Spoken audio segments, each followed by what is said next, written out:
నమస్తే మీ TV Telugu news కి స్వాగతం. ముందుగా హెడ్లైన్స్.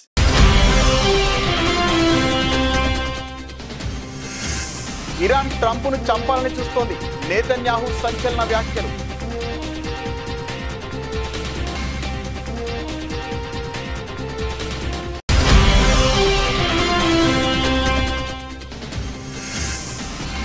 ఇరవై 24 గంటల్లో 101 మందికి పాజిటివ్, 11 మంది మృతి.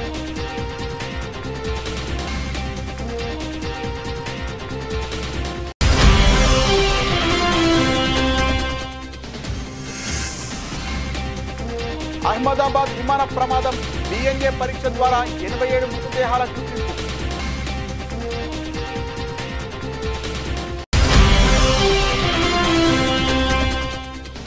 రెండు రోజుల పర్యటన నిమిత్తం సైప్రస్ చేరుకున్న ప్రధాని మోదీకి స్వాగతం పలికిన సైప్రస్ అధ్యక్షుడు నికోస్.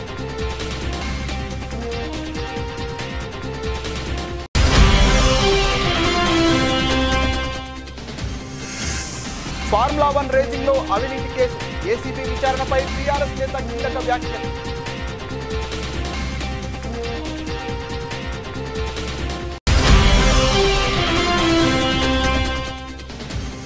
అంతర్జాతీయ యోగా దినోత్సవ ఏర్పాట్లను సమీక్షించనున్న సీఎం. కాళీమాత ఆలయం నుంచి పార్క్ హోటల్ వరకు ఆర్కే బీచ్ లో తనిఖీ.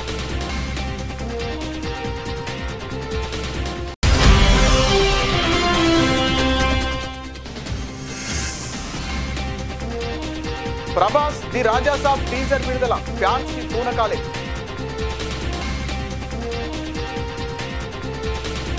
అమెరికా అధ్యక్షుడు డొనాల్డ్ ట్రంప్ ను హతమార్చేందుకు ఇరాన్ ప్రయత్నిస్తోందని ఇజ్రాయెల్ ప్రధాని బెంజమిన్ నేతన్యాహు సంచలన ఆరోపణలు చేశారు.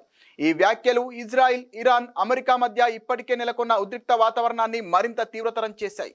ఇరాన్ విషయంలో నేతన్యాహు మొదటి నుంచి కఠిన వైఖరి అవలంబిస్తున్న విషయం తెలిసిందే. ప్రస్తుతం మధ్యప్రాచ్యంలో కొనసాగుతున్న ఘర్షణలు, ఇరాన్ అణు కార్యక్రమంపై పెరుగుతున్న ఆందోళన నేపథ్యంలో ఆయన ఈ వ్యాఖ్యలు చేయడం మరింత ప్రాధాన్యతను సంతరించుకుంది. నేతన్యాహు ఇటీవల ఒక బహిరంగ కార్యక్రమంలో మాట్లాడుతూ ఇరాన్ డొనాల్డ్ ట్రంప్ ను చంపాలనుకుంటోంది అని అన్నారు. ఇరాన్ అణు కార్యక్రమాన్ని వ్యతిరేకించే ప్రయత్నాల్లో తాను ట్రంప్ జూనియర్ పార్ట్నర్ గా వ్యవహరించానని ఈ సందర్భంగా ఆయన పేర్కొన్నారు. ఇరాన్ అణు కేంద్రాలపై ఇజ్రాయెల్ ఇటీవల దాడులు జరిపిన నేపథ్యంలో నేతన్యాహు ఈ ఆరోపణలు చేశారు. పలు నివేదికల ప్రకారం ఆపరేషన్ రైజింగ్ లయన్ పేరుతో ఇరాన్ పై ఇజ్రాయెల్ చేపట్టిన చర్యల్లో భాగంగా ఆ దేశ కీలక నేత అయతుల్లా అలీ ఖమేనీని లక్ష్యంగా చేసుకోవాలని ఇజ్రాయెల్ భావించినట్లు తెలుస్తోంది. అయితే ఈ ప్రతిపాదిత ఆపరేషన్ ను అధ్యక్షుడు డొనాల్డ్ ట్రంప్ అడ్డుకున్నారని సమాచారం. ఇరాన్ ఇంకా ఏ అమెరికన్ ను చంపలేదు కదా, అమెరికన్లపై ఇరాన్ ప్రత్యక్ష దాడికి పాల్పడితేనే అలాంటి తీవ్ర చర్యల గురించి ఆలోచించాలని ట్రంప్ స్పష్టం చేసినట్లు కథనాలు వెలువడ్డాయి. అయితే ట్రంప్ తో జరిగిన సంభాషణల గురించి నిర్దిష్ట వివరాలను ధృవీకరించడానికి లేదా ఖండించడానికి నేతన్యాహు నిరాకరించారు. జరగని సంభాషణల గురించి చాలా తప్పుడు వార్తలు వస్తుంటాయి, వాటిలోకి నేను వెళ్ళాలనుకోవడం లేదు. మా దేశ రక్షణకు ఏది అవసరమో అది మేము చేస్తామని ఆయన అన్నారు. ఇక నేతన్యాహు చేసిన తాజా ఆరోపణలు మధ్యప్రాచ్యంలో నెలకొన్న అస్థిర పరిస్థితిని, ఈ వివాదం వ్యక్తిగత స్థాయికి చేరిన తీరును స్పష్టం చేస్తున్నాయి. మాజీ ప్రస్తుత నాయకులు ఇప్పుడు మాటల యుద్ధానికే కాకుండా బహుశా ప్రత్యక్ష దాడులకు కూడా లక్ష్యంగా మారే ప్రమాదం కనిపిస్తోంది.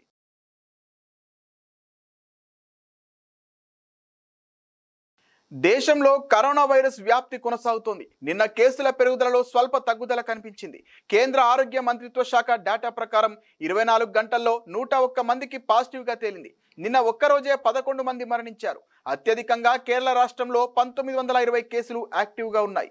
ఆ తర్వాత గుజరాత్ లో 1433, పశ్చిమ బెంగాల్లో 747, ఢిల్లీలో 649, కర్ణాటకలో 591, మహారాష్ట్రలో 540, ఉత్తరప్రదేశ్ లో 275, రాజస్థాన్ లో 222, తమిళనాడులో 220 కేసులు యాక్టివ్ గా ఉన్నాయి. దీంతో దేశంలో యాక్టివ్ కేసుల సంఖ్య 7264కు పెరిగింది.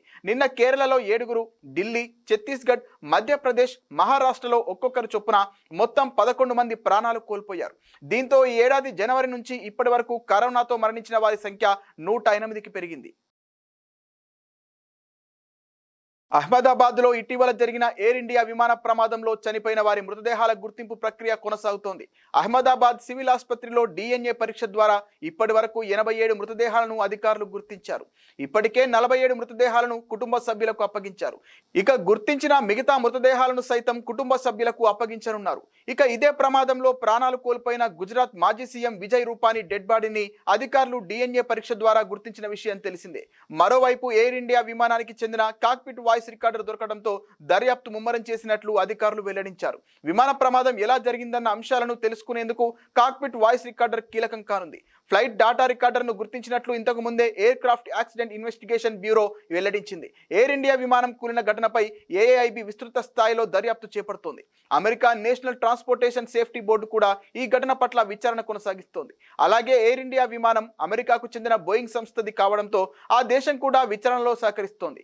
బోయింగ్ కంపెనీకి చెందిన నిపుణులు కూడా ఈ రోజు అహ్మదాబాద్ చేరుకున్నారు. విమాన దుర్ఘటనపై వాళ్ళు దర్యాప్తు చేపట్టనున్నారు. కూలిన విమానం 7878 డ్రీమ్ లైనర్ మోడల్ కావడంతో బోయింగ్ సంస్థ ఈ ఘటనపై సమగ్ర స్థాయిలో విచారణ చేపట్టనుంది.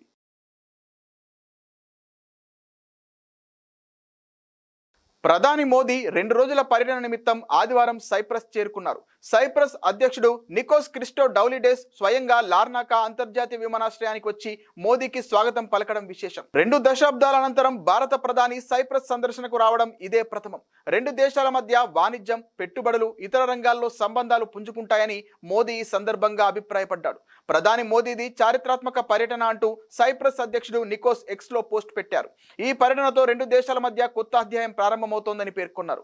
సైప్రస్ నుంచి ప్రధాని మోదీ కెనడాలోని కనాస్కాన్కు వెళ్లనున్నారు. అక్కడ G7 శిఖరాగ్ర సదస్సులో పాల్గొననున్నారు. అనంతరం క్రొయేషియా దేశంలో పర్యటించనున్నారు. आपके विचारों में सिर्फ संभावना ही नहीं, संकल्प को भी मैं महसूस कर रहा हूं.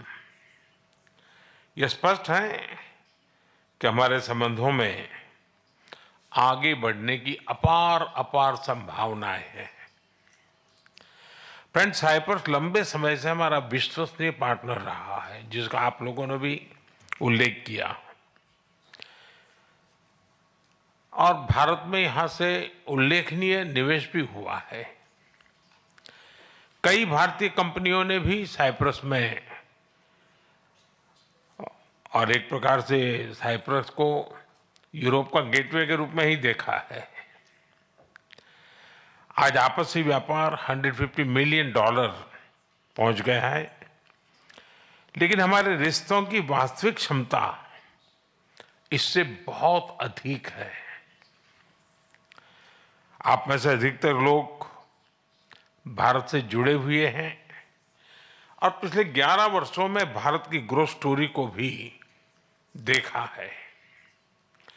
पिछले 1 दशक में भारत विश्व की 5वीं सबसे बड़ी इकोनॉमी बना और बहुत निकट भविष्य में हम दुनिया की 3री इकोनॉमी बनने की दिशा में बहुत तेज गति से आगे बढ़ रहे हैं. आज विश्व में भारत बहुत तेजी से ग्रो करने वाला एक इमर्जिंग इकोनॉमी में इसका स्थान है. साथियों, आप भली भांति जानते हैं हमने टैक्स रिफॉर्म्स किए हैं.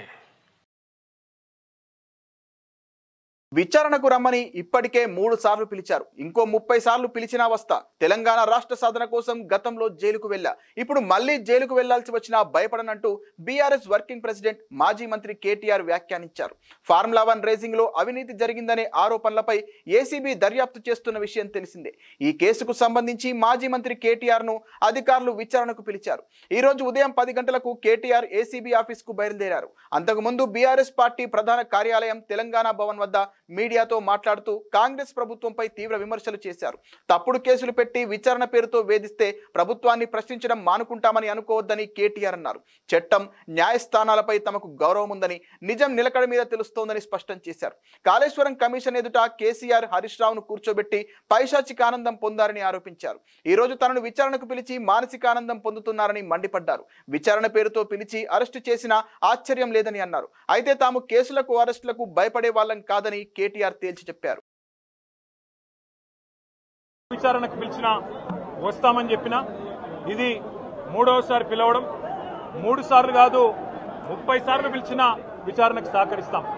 మా మీద కేసులు బనాయించి మమ్మల్ని ఇబ్బంది పెట్టి కమిషన్లు వేసి మమ్మల్ని ఏదో ఇబ్బంది పెట్టినంత మాత్రాన, వేధించినంత మాత్రాన ప్రజల తరపున ప్రశ్నించడం బంద్ చేస్తామనుకుంటే అది కాంగ్రెస్ ప్రభుత్వం యొక్క అవివేకం, అజ్ఞానం అవుతుంది తప్ప ఇంకోటి కానే కాదు. పెద్దలు కేసీఆర్ గారిని, పెద్దలు హరీష్ రావు గారిని కాళేశ్వరం కమిషన్ ముందు కూర్చోబెట్టి మీరు పైశాచికానందం పొందొచ్చు.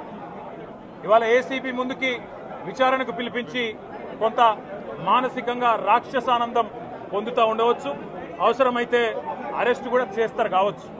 కానీ ఒకటి పక్క, తెలంగాణ కోసం గతంలోనే జైలుకు పోయి వచ్చిన వాళ్ళం. హైదరాబాద్ బ్రాండ్ ఇమేజ్ను పెంచే ప్రయత్నంలో భాగంగా హైదరాబాద్ బ్రాండ్ని కాపాడే క్రమంలో తీసుకున్న ఒక నిర్ణయం వల్ల మళ్లీ జైలుకు పోవాల్సి వచ్చినా భయపడేది లేదు. ఒకసారి కాదు 100 సార్లు అయినా జైలుకు పోతాం, కానీ వదిలిపెట్టాం కాంగ్రెస్ ప్రభుత్వాన్ని, కాంగ్రెస్ పార్టీని. మీరిచ్చిన 420 హామీలు, మీరిచ్చిన దొంగ 6 గ్యారంటీలు, మీరిచ్చిన డిక్లరేషన్లు ఇవాళ మీరు లోకల్ బాడీ ఎన్నికలకు సిద్ధమవుతా ఉన్నారని చెప్పి వార్తలు వస్తూ ఉన్నాయి. రేవంత్ రెడ్డి గారు నిన్ను మొత్తం రాష్ట్రంలోని బీసీ వర్గాల ప్రజలందరూ గమనిస్తున్నారు. 42% రిజర్వేషన్ ఇచ్చి 42% రిజర్వేషన్ ఇస్తాం అని కామారెడ్డి డిక్లరేషన్లో చెప్పి మోసం చేసి ఈరోజు స్థానిక సంస్థల ఎన్నికలకు మరి రిజర్వేషన్ ఇవ్వకుండానే పోతున్న వైనాన్ని కూడా బీసీలు గమనిస్తూ ఉన్నారు. రైతు బంధు పేరిట ఎలక్షన్ బంధుగా మార్చి ఎలక్షన్లు వచ్చినప్పుడు మాత్రమే రైతు బంధు వేస్తున్న విషయాన్ని రైతులు గమనిస్తున్నారు. నెలకు 2500 ఎగ్గొట్టిన విషయాన్ని ఈ రాష్ట్రంలోని మహిళలు గమనిస్తా ఉన్నారు. 2 లక్షల ఉద్యోగాలని చెప్పి నువ్వు చేసిన మోసాన్ని ఈరోజు రాష్ట్రంలోని యువత గమనించింది. కాబట్టే నీ దగ్గర చెప్పుకోవడానికి సమాధానం లేదు, చెప్పుకునేందుకు ఏమీ లేదు. కాబట్టి ఏం చేయాలి, నువ్వు ఏదో ఒక డైవర్షన్ మీద, ఏదో ఒక రకంగా ఒక కమిషన్ అని, ఎంక్వైరీ అని, ఏదో జరిగిందని, ఇదిగో పులి అంటే అదిగో తోక అని, నువ్వేమో దున్నపోతు తినిందనగానే నీకు తయారుగా నీ జోడీదారు బీజేపీ రెడీగా ఉన్నాడు. నువ్వు దున్నపోతు తినిందనగానే వాడు దుడ్డని కట్టేయని వాడికి వస్తాడు. మీ ఇద్దరి దొంగ భాగోతం, మీ ఇద్దరి దొంగ నాటకాలు తెలంగాణ ప్రజలకు అర్థమైనాయి. మేము మాత్రం వాళ్ళ పెడితే గిడితే ఒక వ్యక్తినో 2 వ్యక్తులను జైల్లో పెడతాం, కానీ లక్షలాది మంది కేసీఆర్ సైనికులను టచ్ చేసే ధైర్యం నీకు లేదు. తెలంగాణ ప్రజలకు రక్షణ కవచం లాగా ఆనాడు ఉన్నది టీఆర్ఎస్ఏ, ఈ రోజు ఉండేది బీఆర్ఎస్ఏ, రేపటికి కూడా స్వీయ రాజకీయ అస్తిత్వమే శ్రీరామ రక్ష అనే విధంగా ముందుకు పోతాం. నువ్వు ఒక్కసారి కాదు, ఇచ్చిన హామీలను రేవంత్ సర్కార్ హయాంలో నెరవేర్చుతున్నామని ప్రభుత్వ విప్ ఎమ్మెల్యే ఆది శ్రీనివాస్ అన్నారు. వేములవాడలో పలు అభివృద్ధి పనులకు ఆయన శ్రీకారం చుట్టారు.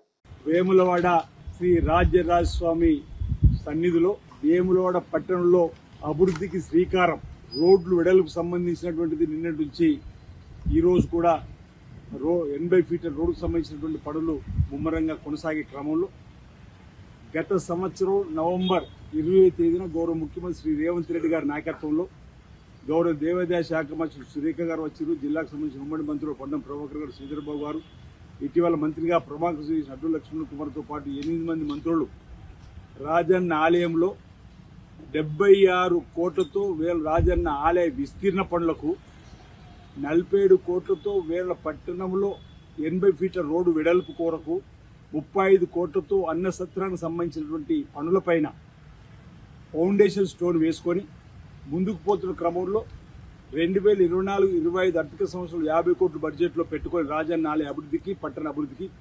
2025-26 సంవత్సరంలో 100 కోట్లు బడ్జెట్లో పెట్టుకొని కలిపితే 150 కోట్లు.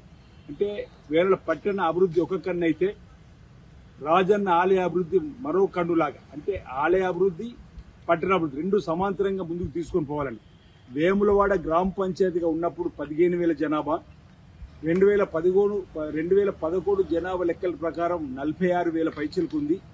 రేషియో ప్రకారం పెరిగింది చూస్తే 2011 నుంచి ఇప్పటి వరకు సుమారు 66,000 పైన వేములవాడ పట్టణ జనాభా ఉండేటువంటి పరిస్థితులలో ప్రజల నుంచి, భక్తుల నుంచి వస్తున్నటువంటి డిమాండే కానీ, వినతులే కానీ, 30 సంవత్సరాలుగా చిరకాలంగా కోరుతున్నటువంటి రోడ్డు వెడల్పు కానీ, దేవాలయం సంబంధించిన విస్తీర్ణ కానీ ఈరోజు గౌరవ ముఖ్యమంత్రి రేవంత్ రెడ్డి గారి నాయకత్వంలో మరి ముందు రాష్ట్ర విద్యార్థుల భవిష్యత్తు కోసం ప్రభుత్వం కృషి చేస్తోందని ఉప ముఖ్యమంత్రి బట్టి విక్రమార్క అన్నారు. తెలంగాణలో అధికారంలోకి వచ్చిన కాంగ్రెస్ పార్టీ ఎన్నికల సమయంలో ఇచ్చిన మాట ప్రకారం బీసీలకు తగిన న్యాయం చేసింది. దేశంలోనే ఏ రాష్ట్రం చేయని విధంగా కులగణన సర్వేను పక్కాగా చేసి బీసీల లెక్క తేల్చింది. రాష్ట్రంలో 134 బీసీ కులాలు ఉన్నట్లు గుర్తించింది. వారికి జనాభా దమాషా ప్రకారం విద్య, ఉద్యోగాలు, స్థానిక సంస్థల ఎన్నికల్లో 42% రిజర్వేషన్ల కోసం బీసీ బిల్లులను రూపొందించి అసెంబ్లీలో ఆమోదించింది. ఆ బిల్లులను ఆమోదం కోసం గవర్నర్ కు పంపింది. అంతటితో ఆగకుండా ఆ బిల్లులను గవర్నర్ ఆమోదించాలని, బీసీ బిల్లును రాజ్యాంగంలోని 9వ షెడ్యూల్లో చేర్చాలని కేంద్రంపై ఒత్తిడి పెంచింది. బీసీ సంఘాలను ఢిల్లీకి తీసుకెళ్లి జంతర్ మంతర్ వద్ద ధర్నా కూడా నిర్వహించింది.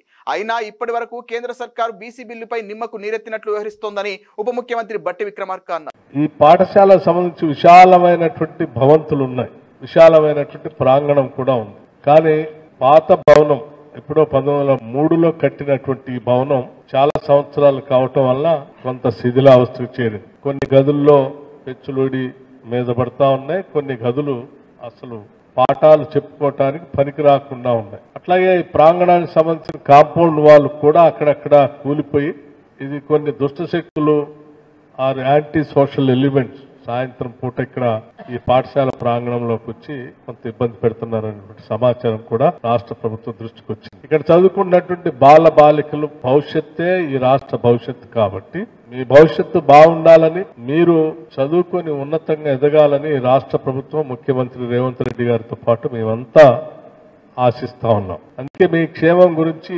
ఆలోచన చేయాల్సినటువంటి బాధ్యత కలిగిన ప్రభుత్వంగానే ఈరోజు ఇక్కడ మీ అందరికీ కలిసి ప్రాంగణం చూడటానికి వచ్చాం. నాతో పాటు పెద్దలంతా కూడా వచ్చారు. సరే, ఇక్కడికి వచ్చిన తర్వాత చాలామైనటువంటి భవంతులు చూస్తా ఉంటే వీటన్నిటినీ కొద్దిగా రిపేర్ చేసుకొని నిలబెట్టుకోవాల్సిన బాధ్యత కూడా మన పైన ఉన్నదని చాలా స్పష్టంగా కనిపిస్తా ఉంది. తప్పనిసరిగా ఈ భవనాలకు సంబంధించిన రిపేర్స్ కూడా మనం చేసుకోవాలి.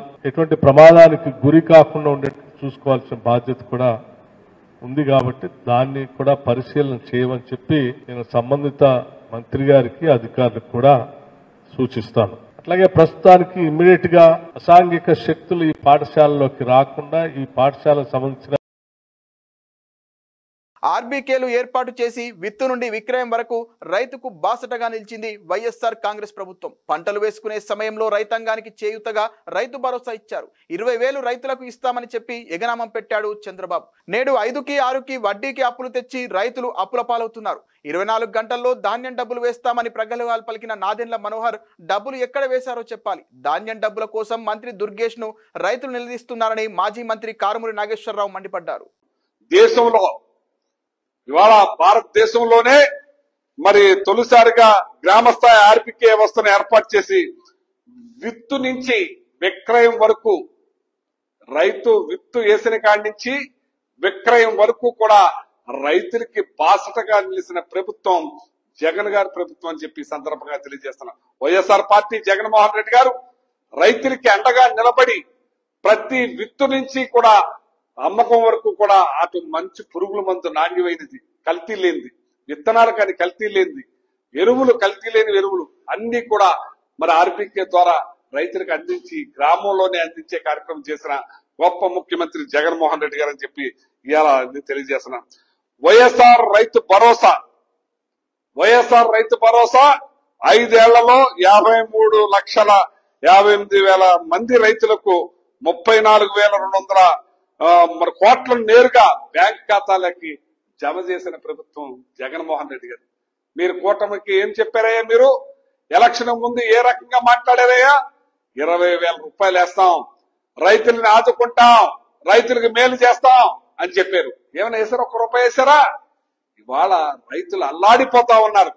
జగన్మోహన్ రెడ్డి గారు సరిగ్గా టయానికి క్యాలెండర్ ప్రకారం వాళ్ళకి ఏ రోజున పంటలు వేసుకుంటున్నారు, ఏ రోజున వాళ్ళకి డబ్బులు అవసరం, ఆ సమయానికి డబ్బులు అందించే కార్యక్రమం చేస్తే ఎక్కడా కూడా వడ్డీల బారిన పడకుండా, ఎవరి దగ్గర వడ్డీలు తీసుకోకుండా ఆ డబ్బుని రైతాంగానికి చేయూతగా ఉపయోగించుకుని మన వ్యవసాయం చేసుకుంటాం మొదలెట్టారు. ఇవాళ మీరు 20,000 అని చెప్పి మాయ మాటలు, కళ్ళపుల్లి మాటలు చెప్పి హుస్నాబాద్ ఎల్లమ్మ బోనాల పండుగ అంగరంగ వైభవంగా జరుగుతున్నాయి. అమ్మవారికి బోనాలు సమర్పించుకుంటున్న సందర్భంగా అందరికీ శుభాకాంక్షలు. ఎల్లమ్మ తల్లి ఆశీర్వాదం అందరిపైన ఉండాలి. ప్రతి ఒక్కరూ ఆయా రంగాల్లో విజయం సాధించి అందరూ ఆర్థిక స్థిరత్వం సాధించాలి. తెలంగాణ రాష్ట్రమంతా సమృద్ధి వర్షాలతో పాడి పంటలతో సుభిక్షంగా ఉండాలని ఎల్లమ్మ తల్లిని కోరుకుంటున్నా అని మంత్రి పొన్నం ప్రభాకర్ అన్నారు. హుస్నాబాద్ ఎల్లమ్మ బోనాల లోపల పట్టణ అందరూ కూడా పాల్గొని ముఖ్యంగా ఎల్లమ్మ తల్లికి సంబంధించి బోనం సమర్పించి పోచమ్మ తల్లి బోనం సమర్పించి వేడుకగా నిర్వహిస్తున్న అక్క చెల్లెలందరికీ శుభాకాంక్షలు. ఆ ఎల్లమ్మ తల్లి ఆశీర్వచనంతో తెలంగాణ రాష్ట్రం అంతా ముఖ్యంగా హుస్నాబాద్ నియోజకవర్గం మంచి వర్ష పాడి పంటలతోటి అందరూ కూడా సుఖ సంతోషాలతో ఎవరి వృత్తులలో వాళ్ళు ఘనంగా విజయం సాధించి ఆర్థికంగా అన్ని రకాలుగా ఎదగాలి, ఆరోగ్యంగా ఉండాలని భగవంతుని అమ్మవారిని ప్రార్థించుకుంటూ ఈరోజు బోనాలు సమర్పిస్తున్నారు. BRS working president KTR formula E car race కేసుకు సంబంధించి ఏసీబీ విచారణకు హాజరవుతున్న తీరుపై రాష్ట్ర రెవెన్యూ గృహ నిర్మాణ శాఖ మంత్రి పొంగులేటి శ్రీనివాసరెడ్డి విమర్శలు గుప్పించారు. గతంలో కాళేశ్వరం ప్రాజెక్టు విచారణ సందర్భంగా మాజీ ముఖ్యమంత్రి కేసీఆర్ కూడా ఇలాగే హంగామా చేశారని, ఇప్పుడు కేటీఆర్ కూడా అదే పంతాను అనుసరిస్తున్నారని ఆయన అన్నారు. ఈ ప్రభుత్వానికి కక్ష సాధింపు చర్యలు చేపట్టే ఉద్దేశం లేదని ఆయన స్పష్టం చేశారు. ఏసీబీ విచారణకు వెళ్తూ కేటీఆర్ ఇంత హడావిడి చేయడం అవసరమా అని ఆయన ప్రశ్నించారు. Formula E car race case విచారణలో ప్రభుత్వ ప్రమేయం ఏమాత్రం ఉండదని ఆయన తేల్చి చెప్పారు. విచారణ అనంతరం ఏసీబీ సమర్పించే నివేదిక ఆధారంగానే తదుపరి చర్యలు ఉంటాయని మంత్రి వివరించారు. తమ ప్రభుత్వానికి ఎవరిపైనా కక్ష సాధించాలన్న ఆలోచన లేదని పునరుద్ఘాటించారు. రాబోయే పంచాయతీ ఎన్నికల గురించి మాట్లాడుతూ బీసీ రిజర్వేషన్ల విషయంలో కాంగ్రెస్ ప్రభుత్వం పూర్తి నిబద్ధతతో ఉందని పొంగులేటి శ్రీనివాసరెడ్డి తెలిపారు. త్వరలోనే పంచాయతీ ఎన్నికలు జరగనున్నాయి. బీసీ రిజర్వేషన్లకు మేము కట్టుబడి ఉన్నాం. పెంచిన రిజర్వేషన్లను ఖచ్చితంగా అమలు చేసి తీరుతామని ఆయన ధీమా వ్యక్తం చేశారు. స్థానిక సంస్థల ఎన్నికల్లో కాంగ్రెస్ పార్టీదే విజయమని ఆయన జోస్యం చెప్పారు. అర్హులైన ప్రతి పేదవాడికి ఇందిరమ్మ ఇల్లు అందిస్తామని మంత్రి హామీ ఇచ్చారు. మొదటి విడతలో ఇందిరమ్మ ఇల్లు రాలేదని ఎవరు నిరాశ చెందొద్దు. దశల వారీగా అర్హులైన ప్రతి ఒక్కరికి ఇల్లు ఇప్పించే బాధ్యత నాది అని ఆయన భరోసా ఇచ్చారు. రాష్ట్ర ఆర్థిక పరిస్థితి అంతంత మాత్రంగానే ఉన్నప్పటికీ తాము అధికారంలోకి వచ్చిన ఏడాదిన్నర కాలంలోనే అనేక హామీలను నెరవేర్చామని గుర్తు చేశారు. మిగిలిన హామీలను కూడా త్వరలోనే అమలు చేస్తామని తెలిపారు. సీఎం చంద్రబాబు నాయుడు ఈ రోజు విశాఖపట్నంలో పర్యటించనున్నారు. అధికారిక వర్గాల సమాచారం ప్రకారం ముఖ్యమంత్రి ఉదయం 10:40 విశాఖపట్నం విమానాశ్రయానికి చేరుకుంటారు. అనంతరం బీచ్ రోడ్డుకు వెళ్లి యోగా వేడుకలకు సంబంధించి ప్రధాన వేదికల వద్ద ఏర్పాట్లను పరిశీలిస్తారు. ఆ తర్వాత ఏయూ ఇంజనీరింగ్ కళాశాల మైదానానికి చేరుకుంటారు. మధ్యాహ్నం నోవాటెల్ హోటల్కు వెళ్లి అక్కడే అధికారులతో సమీక్షిస్తారు. పీఎం పాలెంలోని వైజాగ్ కన్వెన్షన్ సెంటర్లో టీడీపీ కార్యకర్తల సమావేశంలో పాల్గొని యోగా వేడుకలకు జనం సమీకరణ విషయంలో చేపట్టాల్సిన అంశాలపై నేతలు, కార్యకర్తలు, ప్రజాప్రతినిధులకు దిశానిర్దేశం చేస్తారు. సాయంత్రం టీడీపీ రాష్ట్ర అధ్యక్షుడు పల్లా శ్రీనివాసరావు నివాసానికి చేరుకుని ఆయన కుటుంబ సభ్యులను పరామర్శిస్తారు. అనంతరం విజయవాడకు తిరుగు పయనమవుతారు. ఇక సీఎం పర్యటన నేపథ్యంలో ఉత్తరాంధ్ర జిల్లాలకు చెందిన మంత్రులు, ఉన్నతాధికారులతో పాటు మంత్రులు పార్థసారథి, డోలా, శ్రీ బాలవీరాంజనేయ స్వామి ఆదివారం విశాఖకు చేరుకున్నారు. విశాఖపట్నాన్ని ఆర్థిక పర్యాటక కేంద్రంగా తీర్చిదిద్దేందుకు తమ ప్రభుత్వం కట్టుబడి ఉందని సీఎం చంద్రబాబు ఏడాది ప్రారంభంలోనే స్పష్టం చేశారు. ఇదిలా ఉంటే ప్రధాని మోదీ పర్యటన నేపథ్యంలో ఈ నెల 17 నుంచి 21 వరకు నగరంలో తాత్కాలిక రెడ్ జోన్ ప్రకటించారు. దీంతో నగరంలో భద్రతను కూడా కట్టుదిట్టం చేశారు. ఇంగ్లాండ్తో కీలకమైన టెస్ట్ సిరీస్ కు ముందు భారత ఆల్రౌండర్ శార్దూల్ ఠాకూర్ అద్భుతమైన ఫామ్ ను కనబర్చారు. బెకన్హామ్లో నిన్న జరిగిన ఇంట్రా స్క్వాడ్ మ్యాచ్ లో శార్దూల్ అజయ్య శతకంతో చెలరేగారు. కేవలం 68 బంతుల్లోనే 122 పరుగులు బాదాడు. తద్వారా తానెంతటి కీలక ఆటగాడో మరోసారి నిరూపించుకున్నాడు. 2023 తర్వాత టెస్ట్ క్రికెట్ కు దూరంగా ఉన్న శార్దూల్ ఈ ప్రదర్శనతో తిరిగి జట్టులో స్థానం కోసం గట్టి పోటీనిస్తున్నాడు.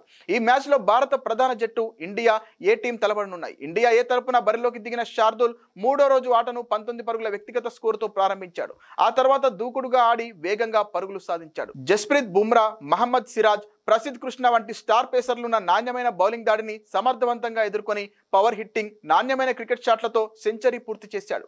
ఇక ఇదే మ్యాచ్ లో రెండో రోజు సర్ఫరాజ్ ఖాన్ కూడా కేవలం 76 బంతుల్లో 101 పరుగులు చేసి భారత శిబిరంలో ఉత్సాహాన్ని నింపారు. 4 రోజుల పాటు జరగాల్సిన ఈ ఇంట్రా స్క్వాడ్ మ్యాచ్ ను జట్టు యాజమాన్యం తీసుకున్న నిర్ణయం మేరకు మూడో రోజే ముగించారు. జూన్ 20న లీడ్స్ లో ఇంగ్లాండ్ తో ప్రారంభం కానున్న తొలి టెస్టుకు ముందు ఆటగాళ్లకు కాస్త విశ్రాంతి లభించనుంది. కొత్త సారథి శుభ్మన్ గిల్ నాయకత్వంలో భారత జట్టు ఈ సిరీస్ లో తలపడనుంది. శార్దూల్ ఠాకూర్ ఈ మ్యాచ్ లో సెంచరీతో పాటు 4 వికెట్లు కూడా పడగొట్టడం విశేషం. విశేషం. ఈ ఆల్రౌండ్ ప్రదర్శన తుది జట్టులో అతని స్థానానికి మరింత బలాన్ని చేకూర్చింది. బ్యాట్ బంతితో రాణించగల సామర్థ్యం ఉన్న శార్దూల్ కీలకమైన ఇంగ్లాండ్ సిరీస్ కు ముందు సెలెక్టర్ల దృష్టిని బలంగా ఆకర్షించాడు. కీలక సిరీస్ కు వ్యూహరచన చేస్తున్న సెలెక్టర్లకు శార్దూల్ ప్రదర్శన మరిన్ని సానుకూల అంశాలను అందించడంలో ఎలాంటి సందేహం లేదు.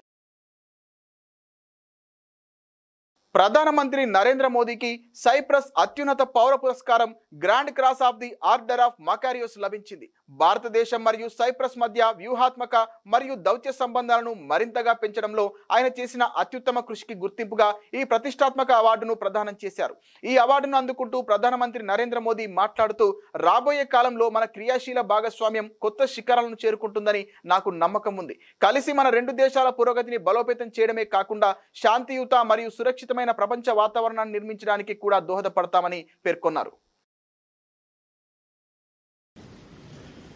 The Grand Cross of the Order of Makarios III सम्मान के लिए मैं आपका, साइप्रस सरकार का और साइप्रस के लोगों का ऐसे हार्दिक अभिनंदन करता हूं, आभार व्यक्त करता हूं. यह सम्मान केवल मेरा, नरेंद्र मोदी का सम्मान नहीं है. ये 140 करोड़ भारतवासियों का सम्मान है.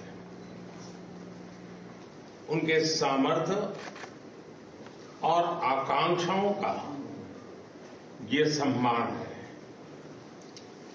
ये हमारे देश రెబల్ స్టార్ ప్రభాస్ సలార్, కల్కి 2898 AD సినిమాలతో బ్యాక్ టు బ్యాక్ హిట్స్ అందుకున్న తర్వాత మారుతి దర్శకత్వంలో ది రాజా సాబ్ చిత్రం మొదలుపెట్టిన విషయం తెలిసిందే. ఈ చిత్రంలో వింటేజ్ ప్రభాస్ ను ప్రేక్షకుల ముందుకు తీసుకొస్తామని దర్శకుడు మారుతి చాలా బలంగా చెబుతున్నారు. ది రాజా సాబ్ నుంచి ఇప్పటి వరకు విడుదలైన స్టిల్స్ చూస్తే అభిమానుల్లో కూడా నమ్మకం బలపడింది.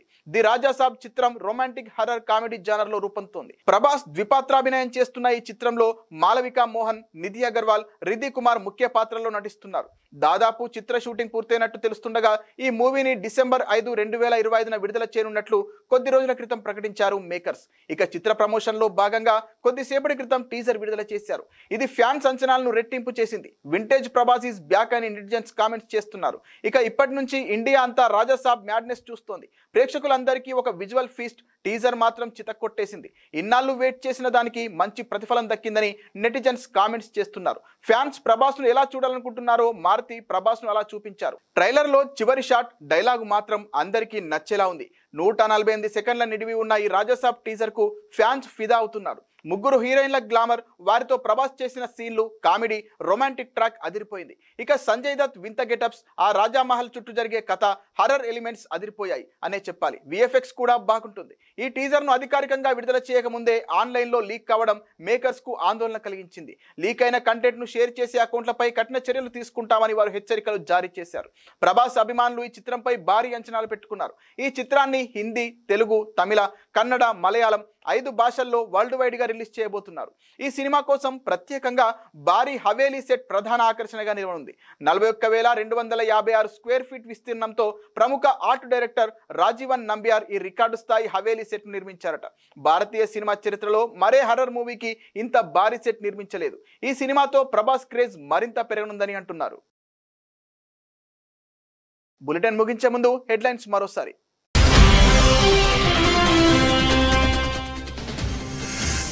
ఇరాన్ ట్రంప్ను చంపాలని చూస్తోంది. నేతన్యాహు సంచలన వ్యాఖ్యలు.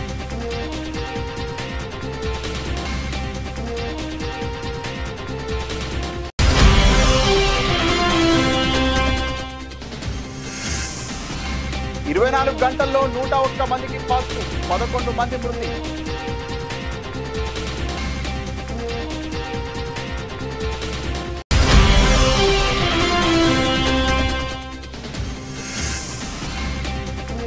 అహ్మదాబాద్ విమాన ప్రమాదం, DNA పరీక్ష ద్వారా 87 మృతదేహాల గుర్తింపు.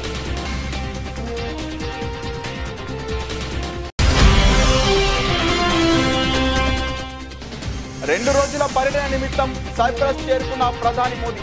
మోదీకి స్వాగతం పలికిన సైప్రస్ అధ్యక్షుడు నికోస్.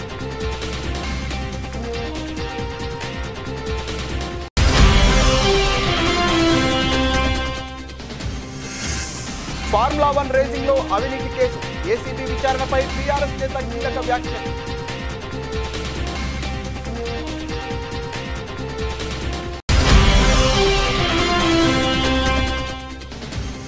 అంతర్జాతీయ యోగా దినోత్సవ ఏర్పాట్లను సమీక్షించనున్న సీఎం. కాళీమాత ఆలయం నుంచి పార్క్ హోటల్ వరకు ఆర్కే బీచ్ లో తనిఖీ.